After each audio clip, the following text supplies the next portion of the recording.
Topic है हमारे पास में परमेबिलिटी एंड पोरोसिटी। हम बात कर रहे हैं किसके बारे में? परमेबिलिटी एंड पोरोसिटी के बारे में। तो डेफिनेशन वाइज तो तुम जानते हो कि तुम्हारे पास ये दोनों वर्ड का अलग अलग मतलब है कि लाइक अगर मैं बोलूं कि दो वॉइड हैं तो दो वॉइड जो हैं टोटल वॉइड के रिस्पेक्ट में, टोटल वॉल्यूम के रिस्पेक्ट में इनका मेजरमेंट करो तो दैट इज योर पोरोसिटी। आप ये चीज जानते हैं। और परमेबिलिटी क्या है? उन दो वॉइड के बीच का इंटरकनेक्टिविटी आपके पास क्या होता है? परमेबिलिटी होता है। तो परमिएबिलिटी को आप किससे दिखा देते हैं? के से दिखा देते हैं। चलो ठीक है, ये मालूम है आपको मालूम है कि पोरोसिटी को एन से दिखाते थे। That is also good. Main problem क्या है कि यहां पर दोनों को रिलेट करने की बात करें अगर, तो चलो मैं बोल देता हूं आपके पास में कि सपोज ये आपके पास कोई भी एक सॉइल मास है। क्या है? आपके पास कोई भी एक सॉइल मास है और सॉइल मास के बीच में क्या होंगे? आपके पास है वॉइड होंगे और इन वॉइड में आपके पास कहीं ना कहीं जो आप पोर वाटर चाहते हो वो स्टोर हो पाता है।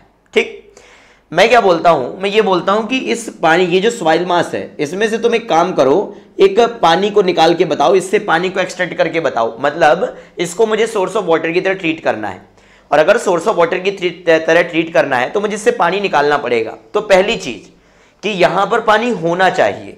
कहने का मतलब कि पानी कब होगा यहां पर? जब यहां पर इसमें वॉइड होंगे और अगर वॉइड होंगे तो पानी होगा। कहने का मतलब कि अगर इसको सोर्स ऑफ वाटर की तरह ट्रीट करना है तो आपके पास में मटेरियल कैसा होना चाहिए? पोरस होना चाहिए, वहां पर वॉइड होनी चाहिए, उसमें पानी होना चाहिए।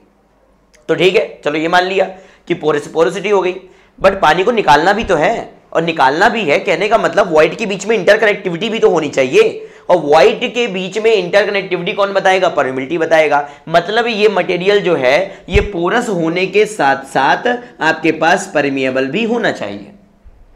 और जब इसकी बात हम कर लेते हैं तो हमारे पास में यहां पर जो क्वेश्चन बनता है, एग्जाम में जो क्वेश्चन पूछा जाता है, तो इससे रिलेटेड हमारे पास में 4 टाइप के सॉइल फॉर्मेशन आते हैं, जिसमें से एक होता है तुम्हारे पास में दैट इज योर एक्वीफर, एक होता है तुम्हारे पास में दैट इज योर एक्वीक्लूड, एक होता है आपके पास में that is your aquitard and the last one is your aquifuge. 4 आपके पास में देखने को मिल जाते हैं। तो एक्वीफर का नाम तुम सुनते हो, तुमने उसको as a source of water treat किया हुआ है। तुम बोलते हो कन्फाइंड एक्वीफर होता है, अनकन्फाइंड होता है, पर्स्ड होता है, लीकी होता है। तो तुम क्या बोलते हो कि ऐसा सॉइल फॉर्मेशन जो आपके पास में यहां पर अगर मैं बात करूं कि परमेबिलिटी और पोरोसिटी में, तो परमेबिलिटी भी दिखाए और पोरोसिटी भी दिखाए, तो आप उसको क्या नाम दे देते हैं? Aquifer, as a source of water की तरह ट्रीट कर देते हैं। अगर सॉइल में पोरोसिटी हो बट परमेबिलिटी ना के बराबर हो तब आप वहां पर उसको क्या देते हैं? एक्वीक्लूड बोलते हैं। और एक्वीक्लूड का एग्जांपल, तो कोई एक ऐसा सॉइल बता दो जिसमें आपके पास पोरोसिटी बहुत रही हो। तो फाइन ग्रेन्ड सॉइल में क्ले आता है, तो आपके पास में क्ले क्या हो जाता है?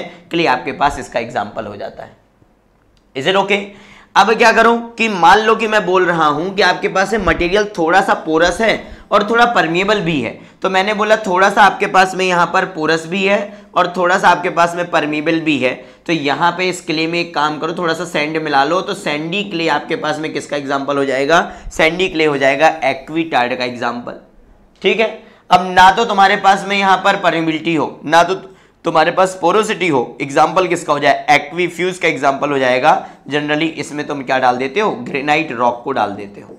ठीक है, तो अगर तुमको जो क्वेश्चन पूछे गए हैं, एक बार पूछा गया था कि क्ले किसका एग्जाम्पल है, तो बताओ एक्वीक्लूड का है।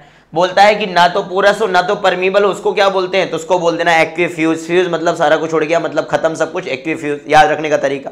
एक्वीटार्ड में थोड़ा सा ये देखने को मिल जाएगा, थोड़ा सा परमेबिलिटी और थोड़ा सा पोरोसिटी देखने को मिल जाएगा। और एक्वीफर तो आपके पास में as a source of water treat करते हैं। 3 टाइप के आपने यहाँ पर पढ़े हैं, that is your confined aquifer, unconfined aquifer, pursued aquifer, और कभी कभी कंसिडरेशन में ले लेते हैं लीकी एक्वीफर। जब डिटेल टॉपिक में जाएंगे तो वहां पर देखेंगे। तो एक इंपॉर्टेंट पार्ट है, क्वेश्चन यहाँ से बनते हैं, इसको वहां पर ध्यान रखिए। Is it okay?